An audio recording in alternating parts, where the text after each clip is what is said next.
Saya pengen tanya gini sih, kenapa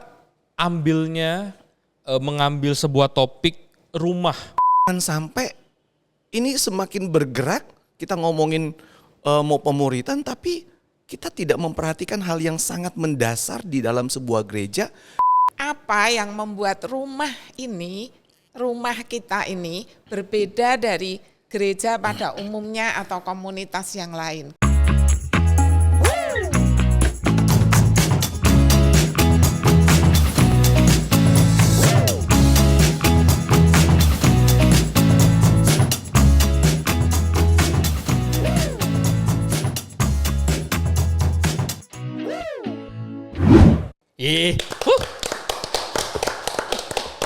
Asik sekali nih di hari ini kita bisa kumpul, terutama untuk para penonton setia podcast GKKK Surakarta nih. Yes. Mantap semuanya.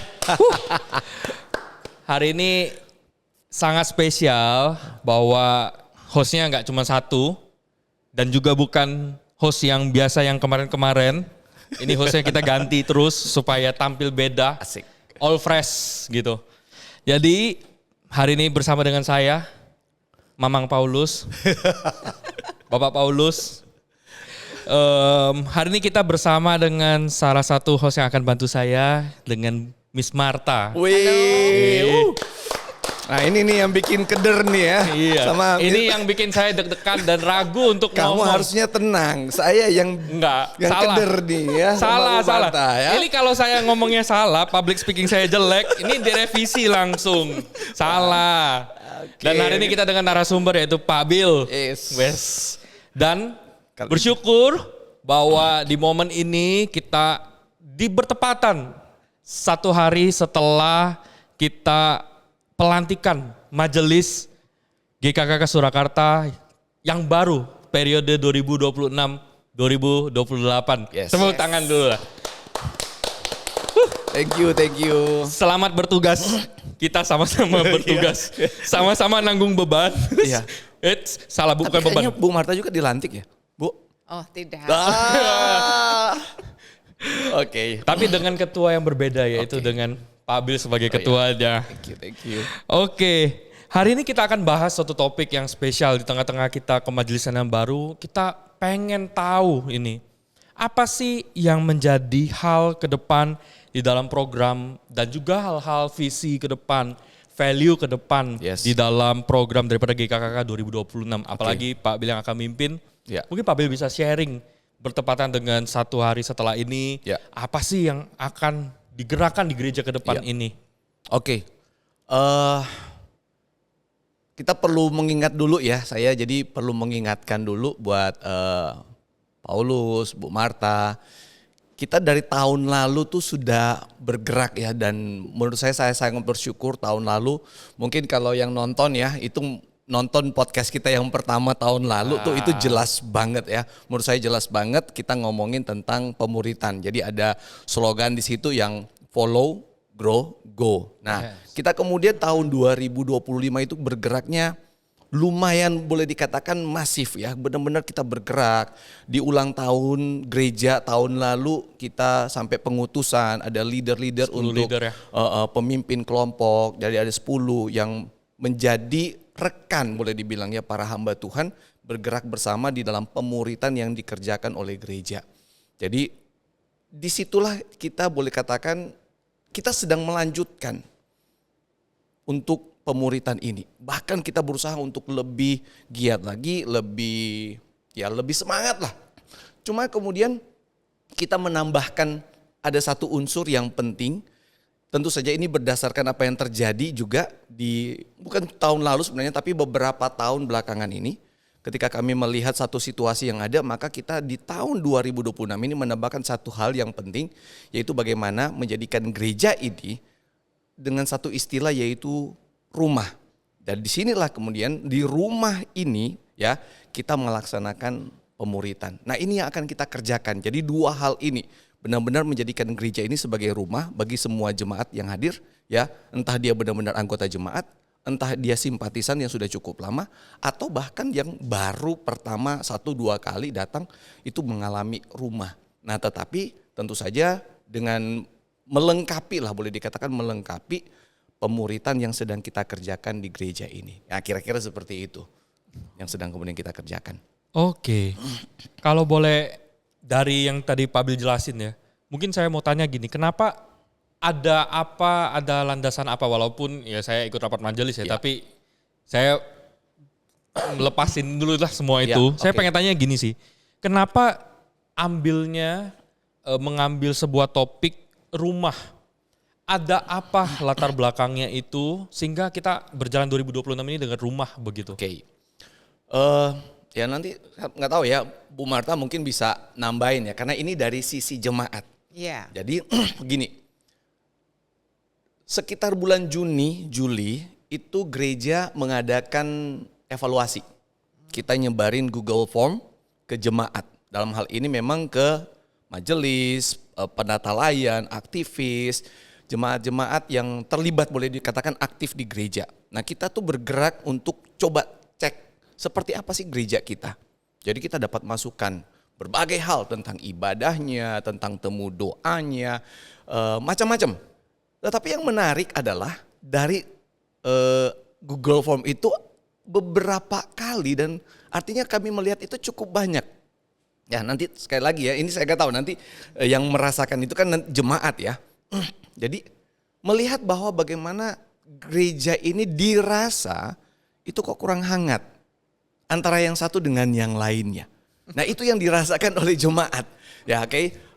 Sehingga dari masukan-masukan yang ada, maka kita perlu membawa gereja ini perlu kita melakukan sesuatu nih. Bagaimana membawa kita sebagai gereja, jangan sampai ini semakin bergerak, kita ngomongin mau pemuritan, tapi kita tidak memperhatikan hal yang sangat mendasar di dalam sebuah gereja ketika bicara tentang ya menyambut atau menerima satu dengan yang lainnya dengan penuh kehangatan. Nah dari situlah muncul istilah rumah, bagaimana menjadikan gereja ini, semua yang datang ke gereja ini mengalami rumah itu. Ya mengalami situasi yang menuju membangun satu komunitas yang hangat. Satu komunitas yang bisa benar-benar satu, yang dirasakan, dialami oleh setiap jemaat. Nah saya nggak tahu, setidaknya Bu Marta mungkin bisa Ya. tambahkan nggak tentang kondisi gereja kita sendiri gitu loh Bu. itu benar. Kita perlu menciptakan supaya setiap jemaat yang sudah menjadi anggota di GKKK Ya. Surakarta maupun yang baru simpatisan atau even yang baru pertama kali hadir biar mengalami suasana rumah itu tadi. Nah pertanyaan saya untuk Pak Bil, saya tertarik dengan kata rumah ini tadi. Kan rumah, kan gereja itu sebenarnya orang yang pergi ke gereja ini kan kumpulan orang berdosa. Betul. Ya, bukan Benar, orang kudus benar. pergi ke gereja, bukan. Nah, apa yang membuat rumah kita ini berbeda dari gereja pada umumnya atau komunitas yang lain? Kira-kira signature apa yang dimiliki oleh GKKK Surakarta ini, Pak Bil? Ya kalau ngomongin tentang rumah ya, Deg-degan ya mulai ya. kita perlu paham ya, ketika ngomongin rumah itu pasti identik dengan namanya keluarga. Iya. Nah kita ini GKKK Surakarta, semua yang ada di dalamnya kita satu keluarga besar Gereja Kristen Kalam Kudus Surakarta. Bicara tentang keluarga, maka kita perlu pahami dulu bahwa kalau di dalam rumah itu pasti ada yang namanya kepala keluarga. Ya. Nah demikian juga di gereja.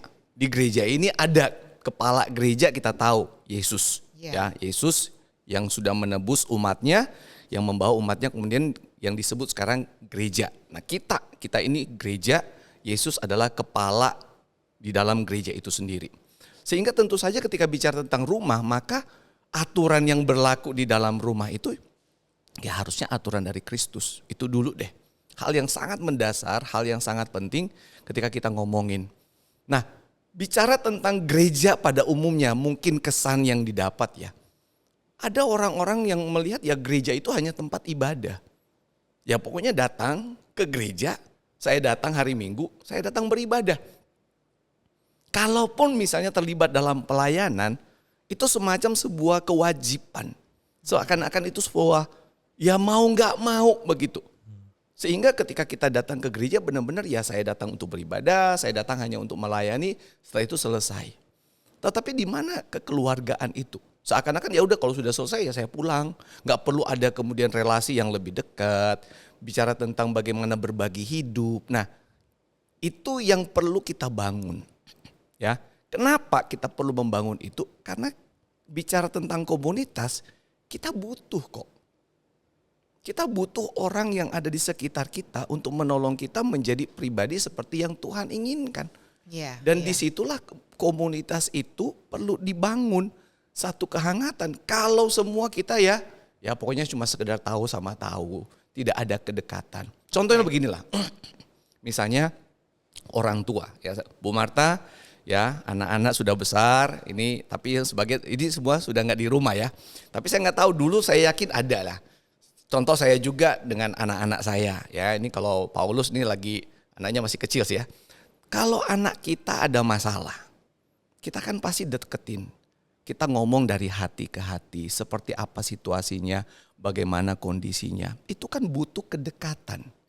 Kita kan nggak bisa jadi orang tua yang nggak peduli gitu loh. Kamu dengan masalahmu ya kita orang nggak begitu bicara rumah. Nah disitulah kemudian kita sedang membangun adanya kepedulian. Bagaimana kondisimu, situasimu. Ya memang bukan berarti cerita satu orang kemudian satu gereja tahu. Oke, good. Gitu, ya tentu saja nggak begitu. Nah disitulah butuh yang namanya, yang kita bangun saat ini kan ada kelompok-kelompok kecil ya. Disitulah mereka bisa tempat mereka rasa nyaman, aman untuk berbagi. Tujuannya apa? Untuk ditolong. Gereja, tadi saya suka ya Bu Marta ngomong, ini kan tempat orang berdosa nih. Nah disinilah kita dipakai oleh Tuhan untuk kita dipulihkan. Pertanyaan bagaimana cara kita dipulihkan? Ya kalau kita nggak dekat, nggak ada yang peduli satu dengan yang lain ya. Kalau kita sendiri nggak merasa nyaman untuk bisa terbuka cerita pergumulan kita, permasalahan kita, ya itu nggak akan terjadi. Pemulihan itu nggak akan terjadi. Nah kalau ditanya apa yang membedakan ya, gereja ini bukan cuma tempat di mana kita datang beribadah, melayani, tapi dipulihkan, ditolong, menjadi pribadi yang lebih baik. Nah itu yang akan kita bangun bersama-sama. Saya suka dengan konsep rumah dan keluarga yang dipakai ini. Karena keluarga seharusnya menjadi tempat yang menerima kita apa adanya. Tempat yang aman buat kita untuk bercerita. Siapa aku, apa yang sudah aku lakukan, termasuk kegagalan-kegagalan saya sebagai anggota dari keluarga itu. Nah pertanyaan saya selanjutnya, bagaimana upaya gereja menciptakan rasa aman, nyaman supaya setiap orang yang datang dengan keunikannya masing-masing merasa aku itu diterima di GKKK Surakarta. Aku menjadi bagian dari keluarga ini. Kalau aku sharing, ceritaku tuh aman kok. Nggak akan dibukukan, nggak akan dituliskan, nggak bocor, dinding tidak mendengar. Nah, bagaimana upaya kita? Ya namanya kalau masalah keluarga, kita kan nggak mungkin ngomong ke tetangga, saya punya masalah begini-begini. Kecuali konselor atau kita memang benar-benar cari teman yang bisa tukar pikiran, orang yang tepat. Itu penting, orang yang tepat, orang yang bisa kita percaya, tempat di mana kita rasa aman. Nah di gereja pun seperti itu. Kita mulai dengan hal yang paling mendasar dulu deh. Ketika orang datang ke gereja, apa yang kita harapkan mereka alami? Dari datang aja dulu ya, orang baru pertama kali. Itu biasanya harusnya dengan penyambutan dong. Iya. Dengan kehangatan kita nyambut. Nah kita mengusahakan itu dari beberapa tahun ya. Gereja ini terus mengupayakan bagaimana menyambut orang. Kita bangun para penyambut usher kita. Atau misalnya ketemu berpapasan atau pada waktu ibadah kita salaman, benar-benar tuh kita berusaha membangun gak sekedar basa-basi, tapi benar-benar ada ketulusan di dalamnya. Itu harus diusahakan lewat pengajaran, diingatkan lagi dan sebagainya. Itu secara umum. Tapi tentu saja ketika kita mau masuk lebih dalam, maka ini harus lebih mau gak mau, harus lebih eksklusif. Sekali lagi, persoalan satu orang bukan berarti kemudian satu gereja semua harus tahu. Iya. Kami saja jujur ya di hamba Tuhan, ketika ada jemaat sharing sesuatu, belum tentu majelis itu tahu. Oh, Kita bagus. mesti perlu jaga. Iya. Ya, karena apalagi ketika jemaat itu berkata minta tolong supaya ini hanya di ranah hamba Tuhan. Jadi ada kode etiknya Betul, ya Pak. itu harus. Bisa jadi nggak semua hamba Tuhan juga tahu.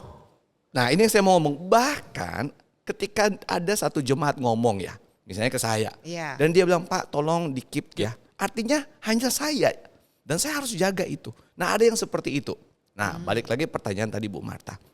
Terus gimana nih jemaat? Nah, kita ya membangun pemuritan itu dalam bentuk komunitas-komunitas kecil. Kelompok-kelompok kecil. Ya, Berapa orang kira-kira? harusnya sih kita 4-5 maksimalnya 6 sampai 8 ya kalau nggak salah ya. intinya kalau dia pasutri ya 5 pasang Oke. maksimal, sudah dengan fasilitatornya mungkin 6, itu sudah harusnya bentar lagi harusnya nggak bisa, mungkin di split atau bagaimana ya, itu harus dipikirkan, tapi tidak boleh lebih ya dari itu, harusnya itu ideal. Jadi kita mengejar idealnya tidak maksimal 10, jadi satu kelompok itu 10 orang. Nah disitulah kita bisa sharing. Nah tentu saja yang pertama harus dipersiapkan adalah leadernya. Leader Ya. harus paham. Ya. Jadi karena itu kenapa leader itu gak sembarangan. Leader itu kita perlu persiapkan sebaik mungkin supaya dia mampu menciptakan satu suasana yang aman dan nyaman itu. Ya. Sehingga ketika orang datang di dalam kelompok itu, komunitas itu, mereka menyebut tempat itu sebagai safe place. Tempat yang aman, kamu boleh cerita. Tentu saja kita juga harus tahu batasinnya sampai di mana. Bukan berarti benar-benar sampai yang wah sangat rahasia boleh dikatakan begitu. Itu sampai kemudian semua boleh tahu di dalam anggota. Itu belum tentu juga. Hanya mungkin nanti fasilitatornya atau leadernya dengan satu orang itu. Sampai seperti itu. Bahkan bisa jadi itu hanya dengan hamba Tuhan saja. Tetapi setidaknya ada hal-hal yang mungkin masih bisa dikatakan bersifat umum. Mereka boleh cerita. Terkadang yang dimaksudkan begini. Ketika orang datang cerita, itu bukan berarti mereka harus langsung mendapatkan solusi. Orang belum tentu untuk datang cari solusi kok. Iya betul. Kadang Tapi- mereka hanya ingin didengar. Yes, butuh tempat untuk mereka ada setidaknya yang mendukung mereka dalam doa. Iya. Tahu pergumulan yang ada. Aku tidak sendiri ya Pak. Yes. Nah itu yang kemudian sedang dibangun. Nah ini harus melalui kelompok kecil. Nggak bisa.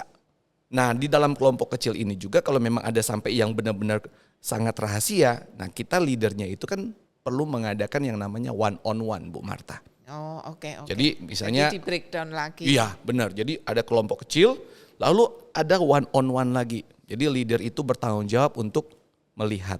Nanti, nah leader ini kan bukan hamba Tuhan ya, bukan seorang rohaniwan. Kalau memang ini sangat sesuatu yang perlu diketahui oleh hamba Tuhan, nah ini akan di-sharingkan. Perlu Report ya. pendampingan khusus, perlu penggembalaan khusus. Nah itu pasti akan diinformasikan ke hamba Tuhan. Nah ketika si leader ini ingin men-sharingkan hasil one on one tadi kepada hamba Tuhan karena mungkin masalahnya sangat pelik atau butuh pihak ketiga begitu. Ini pertanyaan praktis, Ya. apakah dia bertanya atau minta izin dulu kepada Harus. yang sharing? Harus. Oh itu bagus sekali. Harus. Jadi begini, misalnya ada satu jemaat punya masalah. Ketika dia nggak tahu nih, ini gimana Iya. nih. Dan dia kan perlu cari, ini saya harus tanya ke siapa untuk menolong setidaknya bagaimana cara menyikapi masalah ini. Dia harus izin. Atau misalnya langsung boleh nggak kamu, misalnya siapapun itu, misalnya kamu tuh, saya boleh nggak cerita ini ke hamba Tuhan. Itu kode etiknya harus. Nggak Oke, bisa oke. langsung, dengan serta-merta langsung lapor ke hamba Tuhan. Tapi hamba Tuhan juga bukan berarti, pokoknya segala rahasia Harus tahu. kamu harus tahu. Kalau memang dia cuma percayakan kepada leader kelompok itu, ya karena- sudah. Iya, iya. Seperti itu. Nah karena itu betapa, itu saya katakan tadi Bu Marta, betapa pentingnya kami hamba Tuhan mempersiapkan leader. Supaya dia benar-benar memahami posisi dia tuh di mana. Karena itu tadi saya katakan, waktu Iya. ulang tahun gereja kita tahun lalu, saya tuh bersyukur sekali. Karena benar-benar saya menganggap 10 orang itu tuh, ini rekannya kami hamba Tuhan. Ada di pemuritan, kami ada di level yang Sama. kurang lebih sama. Sama-sama pegang kelompok, sama-sama leader di situ. Cuman memang ketika ada something yang lebih berat, ketika memang harus diceritakan, nah di situ juga bagian kami hamba Oke, Tuhan. oke. Jadi bisa dikatakan bahwa setiap orang yang ada di gereja ini, entah itu menjadi anggota, entah itu simpatisan atau event yang baru pertama kali hadir pun punya hak untuk didampingi, ya kan? Ya. Ketika mereka butuh didengar, butuh diterima, butuh bercerita. Benar. Itu bagus sekali. Jadi gini Bu Marta, ketika Yesus berkata kepada Simon Petrus ya, 3 kali kan ditanya, apakah engkau mengasihi aku? 3 kali juga dijawab, engkau tahu aku mengasihimu. Dan 3 kali Yesus kemudian memberi respon, gembalakanlah domba-dombaku. Enggak disebutkan mau domba lama, domba baru, domba nakal, domba enggak nakal, pokoknya asing juga nggak tahu. entah domba dari mana. Ya, tapi itu kan pasti dombanya Yesus ya. Iya. Gembalakanlah domba-dombaku, digembalakan. Pokoknya semua jemaat harus. Nah sekali lagi, tapi ini balik lagi ya. Ini butuh kerinduan dari jemaat, mau bertumbuh, mau didampingi, mau ditolong, bersama-sama kita dipulihkan menjadi lebih baik. Kira-kira begitu Bu Marta. Oke, nah kalau kita bicara tentang rumah itu tadi dan goalnya dan kepala keluarganya kan adalah Kristus.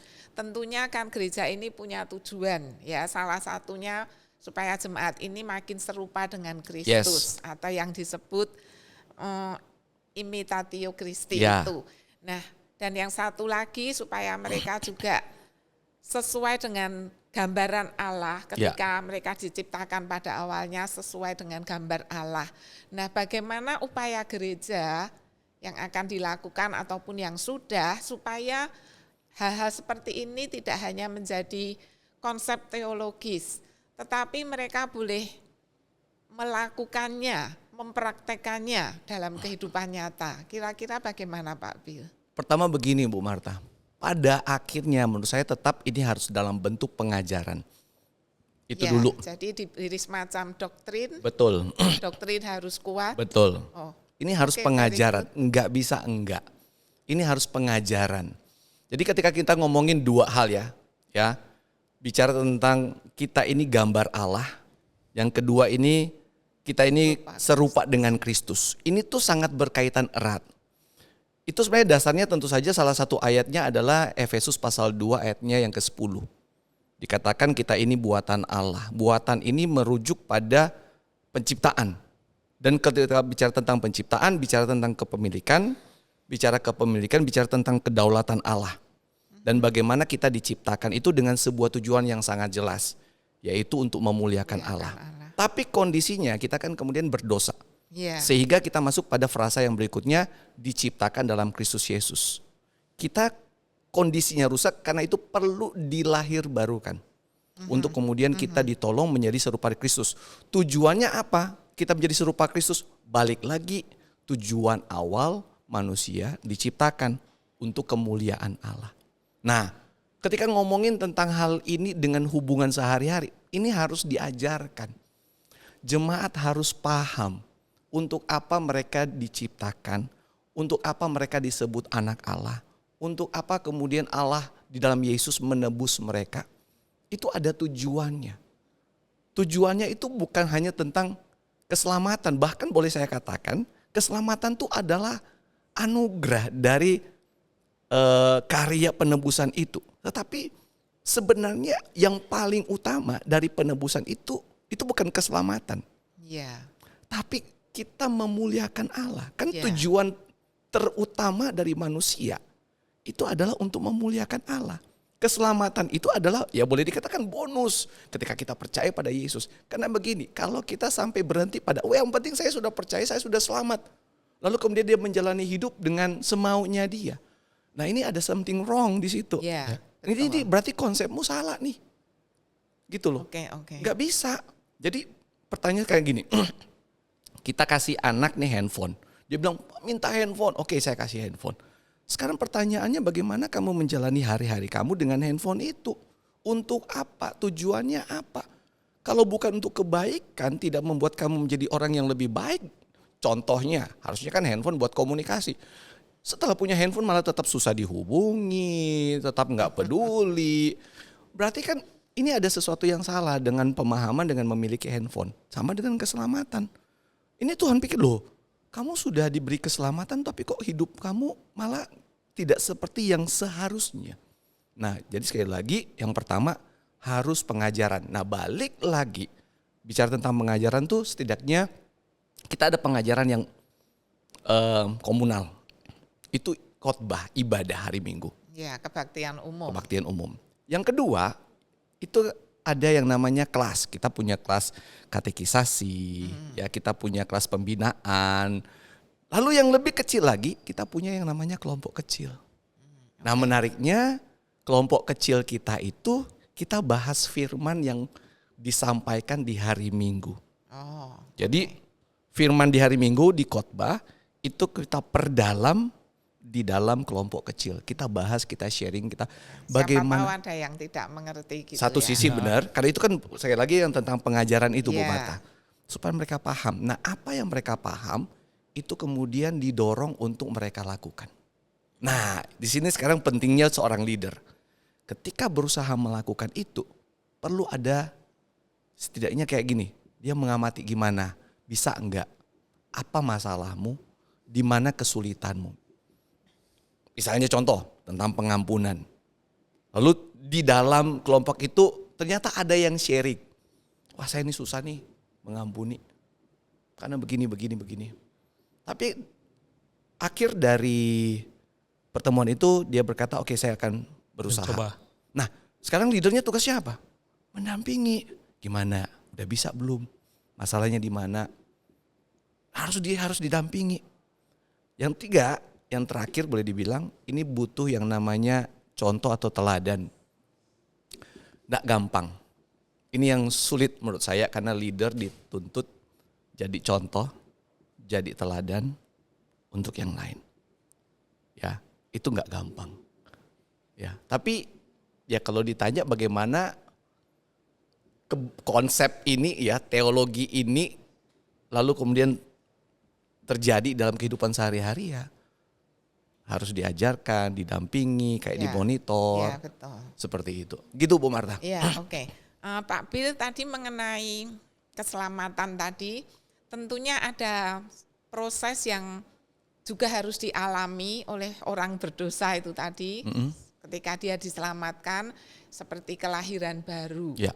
Nah, kira-kira Pak Bill bisa menjelaskan apa itu kelahiran baru dan bagaimana tanda-tanda atau konkretnya bagaimana kita mengatakan, oh orang ini sudah lahir baru. Oke. Karena itu kan perkara di dalam ya. Ya. Nah, bagaimana kita menilai atau tanda-tanda apa gitu. Oh, Oke. orang ini sudah lahir baru. Ya.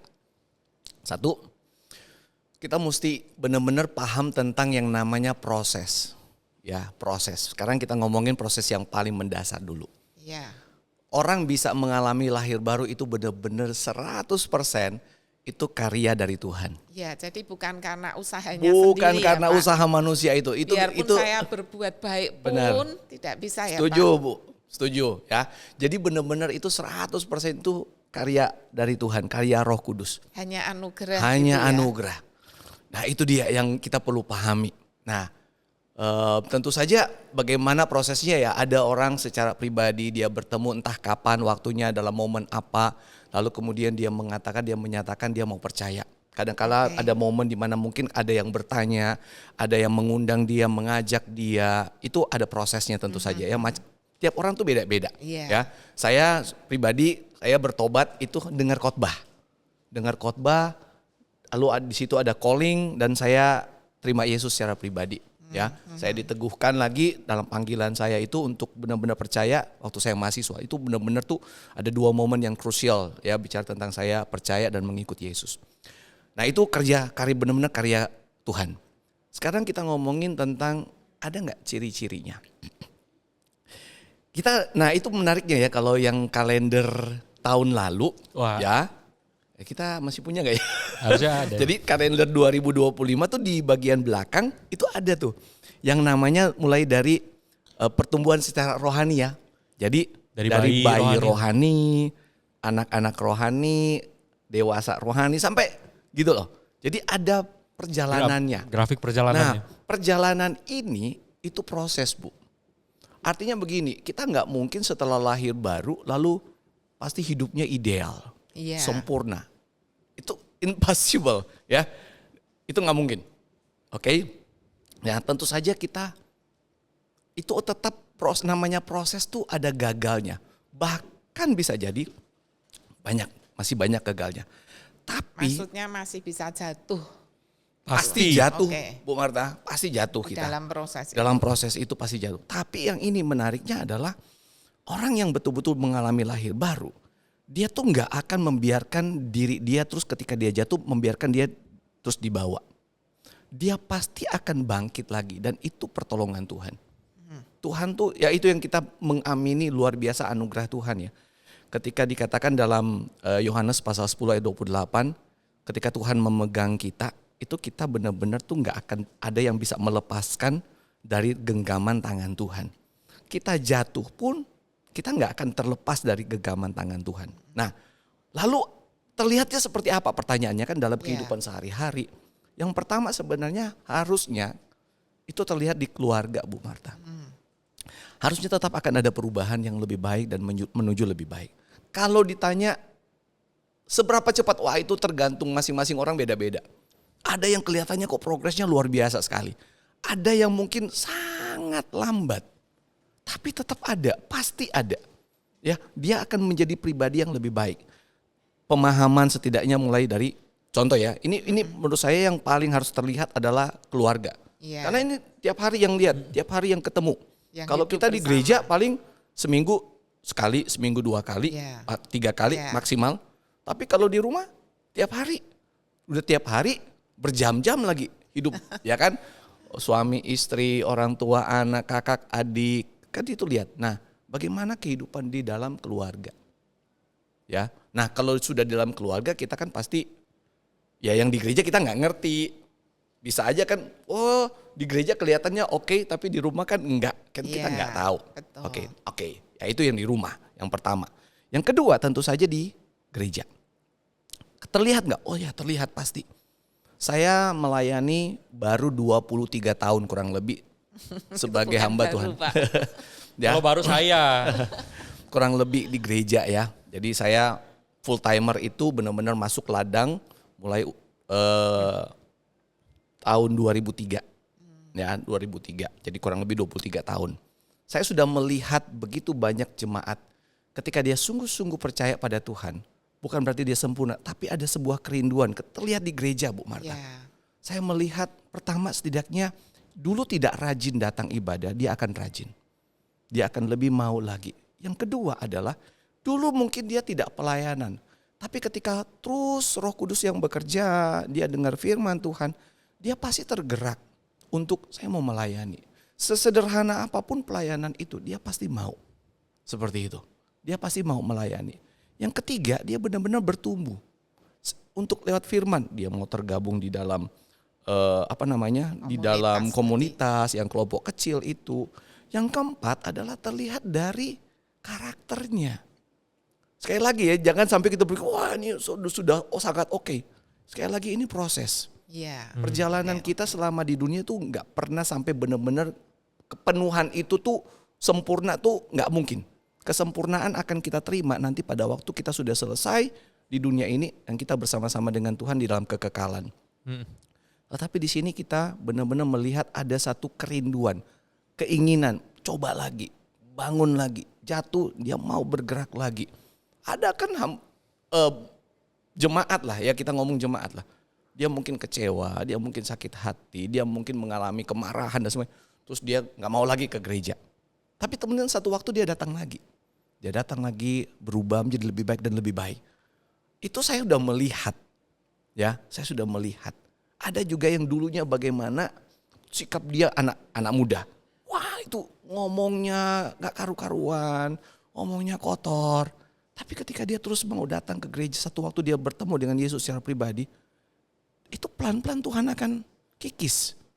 Dengan firman yang dia dengarkan itu saya sangat percaya. Orang yang benar-benar tuh mau belajar firman Tuhan akan mengubah dia menjadi pribadi yang lebih baik. Jadi kalau ditanya ciri-cirinya di mana? Tadi Iya. Jadi secara karakter terlihat dalam kerinduan dia, keaktifan dia, mau terlibat pelayanan, bagaimana dia di rumah, seperti apa kehidupan dia. Lalu yang terakhir, ya itu juga pasti berpengaruh di dalam kehidupan masyarakat. Iya. Ketika dia di tempat dia bekerja, di tempat dia di mana dia studi, ya dengan tetangga seperti apa, pasti akan lebih baik. Dan pasti orang yang seperti ini mau dikasih tahu Bu Marta. Masih Oke. mau mendengar kalau dikasih Ya. tahu. Oke, Ya. jadi ketika seseorang dikatakan sudah terima Tuhan Yesus dan merasakan atau mengalami kelahiran baru, tidak berarti dia, oh aku jadi Superman, tidak ya Yes. Pak. Dia masih mengalami satu titik poin perubahan, begitu. Ya, benar. Oke. Nah, di dalam komunitas itu tadi, karena kita saling membangun dan namanya komunitas ini kan terdiri dari beberapa individu yang Benar. masing-masing unik. Benar. Tidak Kayak pau-pau ya, unik. Kok saya unik? tidak menutup kemungkinan kan antara satu dengan yang lain barangkali juga terjadi konflik begitu. Meskipun itu di dalam gereja. Nah, kalau misalkan seperti itu terjadi, bagaimana upaya GKKK Surakarta menangani konflik ini, Yes. Pak? Oke. Nah, ini menarik nih, balik lagi keluarga. Ya, Saya ambil analogi keluarga. yes. Anak saya berantem. Ya, dan itu pernah terjadi. Terus bagaimana saya menenganinya? Ketika Tuhan menempatkan saya sebagai kepala keluarga. Lalu di tengah keluarga ini ada konflik, ya. Kakak adik nih konflik. Tentu saja pertama saya harus berusaha menyelesaikannya. Nah, penting sekali untuk kita paham. Yang Tuhan mau cara menyelesaikannya tuh bagaimana. Ya. oke. Itu dulu. Jadi bukan cara kita, tapi bagaimana caranya Tuhan. Nah, di dalam konteks saya sebagai seorang pemimpin gereja yang Tuhan berikan kesempatan mempercayakan sebagai seorang gembala, maka Tuhan selalu mengingatkan saya, gembalakanlah domba-dombaku. Jangan sampai kemudian membeda-bedakan. Ketika ada konflik, saya benar-benar harus ada di tengah. Nah, itu dulu saya harus benar-benar pegang dan ini harus semua harus sama. Tidak memihak ya, Tidak Pak? memihak dulu. Jadi jangan dulu. Karena misalnya yang satu kita kenal, yang satu kita nggak kurang kenal. Atau yang satu kita dekat, yang satu kurang dekat dengan kita. Oke. Itu bisa mempengaruhi loh. Ya. Tapi nah disinilah bagaimana kita harus punya prinsip dulu. Sebagai hamba Tuhan, sebagai pemimpin ketika ada konflik di dalam gereja. Benar-benar kita menempatkan kita ini perpanjangan tangan Tuhan, Ya. wakilnya Tuhan. Jadi bukan, oh saya ini karena temennya dia saya nanti ke dia. Itu jangan sampai terjadi. Nggak boleh ngebelain ya. Ngebelain seperti itu. Jadi itu yang pertama. Yang kedua, harus didengar. Jadi maksudnya begini, ketika ada konflik, ada marah. Contohnya beginilah. Jemaat malah marahnya bukan ke sesama, tapi ke hamba Tuhan. Contoh, ya misalnya kan. Iya. Terus gimana? Ya tetap saya harus datang. Saya harus dengerin. Ya. Kamu ngomong. Ataupun misalnya jemaat dengan jemaat ada masalah. Saya harus dengerin dua-dua. Masalahnya apa? Dari sisi kamu seperti apa? Oke. Lalu saya harus ngomong. Cara menyelesaikan harus kasih tahu, harus ngomong. Sekali lagi dasar omongan kita tuh apa? Tentu saja harusnya pengajaran Yesus. Ya kan? Nah memang enggak gampang Bu Marta ketika ngomongin pengajaran Yesus. Karena itu kan bisa jadi bumerang. Ya. Karena tapi itu. Nah itu tuh ketika kita jadi orang atau kita gereja enggak konsisten. Itu yang akan terjadi. Ya. Jadi harus konsisten. Nah yang pasti ini penting, mendengar. Datang, dengerin, coba sama-sama berusaha. Kalaupun jemaat dengan jemaat, kita ketemuin kalau mau dan kita selesaikan sama-sama di situ. Harus mau bagaimanapun Kak, mau berapa lama pun itu harus diusahakan. Seperti jadi mendengar dan benar-benar berusaha memahami situasi itu harus. Ya. Gitu. Dan yang pasti nggak boleh memihak.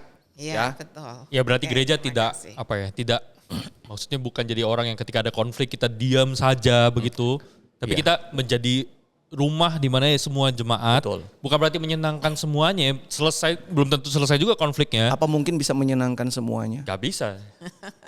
Di rumah kan gereja sebagai rumah nggak mungkin bisa menyenangi semua dong. Gak bisa. Tapi bagaimana Di konflik? sini Bu Marta menariknya begini, saya tambahin sedikit ya. Iya. Jadi begini, ketika pun misalnya ini A dan B sih, si A, si B, ternyata yang salah si B. Taruhlah yang salah si B. Terus bagaimana cara kita menyikapinya? Kepada si B yang salah dan terhadap si A yang tidak salah. Ini harus punya sikap yang sama. Maksud saya begini, ya si B dia harus sadar bahwa Tentang dia salah. kesalahannya, Salah iya. ya salah. Tapi si A ini kita mesti treatment juga. Kamu jangan sampai kemudian berasa di atas angin, Ya. lalu kamu merasa jadi besar kepala. Gak boleh loh. Jadi kita harus merangkul kedua-duanya ya Pak. Oke. Menarik sekali perbincangan ini Pak Bill. Dari perbincangan ini Saya gugup loh ini ditanyain sama dokter loh. Aduh. saya bisa menyimpulkan gitu ya. Ya. Yang pertama itu keselamatan itu ternyata bukan hasil usaha kita. Setuju. Jadi biarpun Benar. kita punya gelar yang tinggi, kita kaya raya, itu semua tidak menyelamatkan kita. Bahkan perbuatan baik yang kita lakukan Sebanyak pun, apapun. sebanyak apapun itu tidak menyelamatkan Yes. kita. Keselamatan itu murni hanya karena Allah mengasihi kita. Ya. Itu anugerah Benar, Allah. benar. Sesuatu yang sebenarnya kita tidak layak tetapi kita menerimanya Ya. dengan tanpa syarat karena Allah mengasihi kita. Nah, setelah proses ini itu kita ada satu poin di mana kita mengalami kelahiran baru tadi. Ya. Dan ternyata setelah kelahiran baru ini masih memungkinkan kita yang naturnya manusia berdosa ini bisa jatuh ke Ya. dalam dosa tadi. Nah, disitulah gereja memenuhi fungsinya. Gereja menjadi rumah bagi kita semua. Dan indahnya setiap orang, siapapun kita, apapun kondisi kita, apapun masalah kita, apapun kegagalan kita akan diterima di sini. Ya. Karena semuanya mengalami proses itu. Yes. Kita semua sedang on the way gitu Ya. ya. Ya. Kita semuanya dimuridkan bersama-sama. Ya, benar. Dan gereja Kristen Kalam Kudus Surakarta ini adalah rumah bagi semuanya yang rindu untuk diselamatkan, yang rindu untuk menyenangkan hati Tuhan. Ya. Karena tujuan hidup kita tidak hanya berhenti pada aku sudah diselamatkan, that's it, finish, tidak. Masih ada kelanjutannya. Ya. Ya. Terima kasih Pak Bill. Thank you, thank you, Untuk thank you. penutup, Pak Bill mungkin bisa berikan closing statement. Ya, kalau dari saya, gereja adalah tempat di mana kita dituntun oleh Tuhan untuk kita bisa hidup sesuai dengan tujuan ketika Allah melalui Yesus Kristus menyelamatkan kita, yaitu kita hidup untuk memuliakan nama Tuhan. Di gereja kita belajar. Semua yang ada di gereja tadi saya senang ya, omongan Bu Marta, semua kita sedang dimuridkan, termasuk para pemimpin, hamba Tuhan, majelis. Kita sedang jadi muridnya Yesus, ya, sedang progresnya sedang berjalan on the way, ya.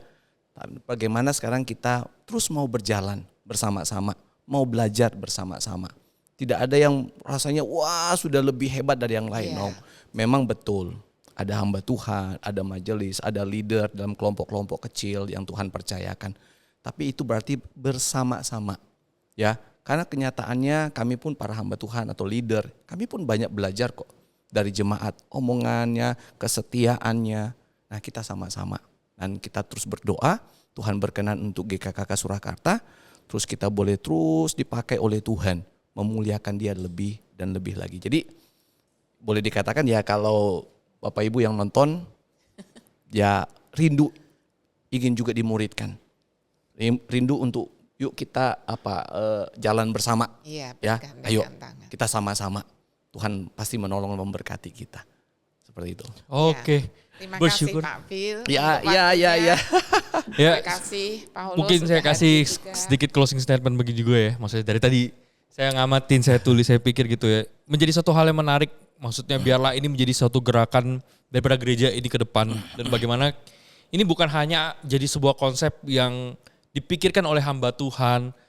majelis. Tapi ini menjadi suatu hal yang, informasi ini tuh menjadi suatu hal yang tersampaikan kepada jemaat. Menjadi hati daripada jemaat.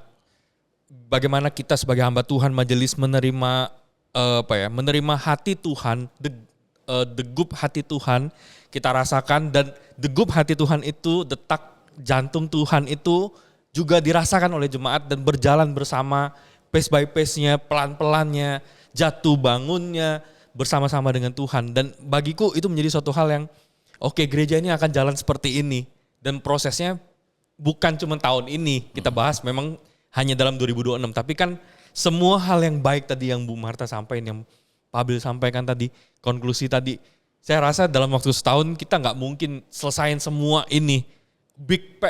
Suatu PR yang besar, tapi saya rasa ini visi yang Tuhan berikan dan kita berjalan dalam perjalanan gereja ini. Ini sudah 68 menuju 69 tahun, benar ya? Tahun ini 69. Tahun ini 69 tahun. 69. Dan gereja akan jalan ke depan dalam usia 70 tahun, dan itu bukan suatu usia yang mudah bagi sebuah gereja begitu.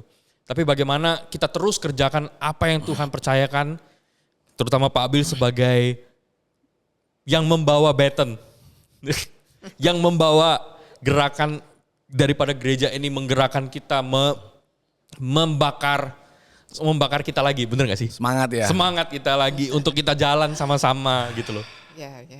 Ya, jadi yang perlu didoakan bukan cuma jemaatnya, tapi the leaders must be semua prayed hamba juga. Tuhan, majelis sama-sama lah. Ya. Pertama leader loh, leader kelompok kecil Ya. loh itu. Ya. Wah, itu kita perlu sama-sama perkuat. Oke, thank you buat waktu Thank you. yang ada. Thank you. Biarlah- Terima kasih Bu Marta. Sama-sama Bu Marta.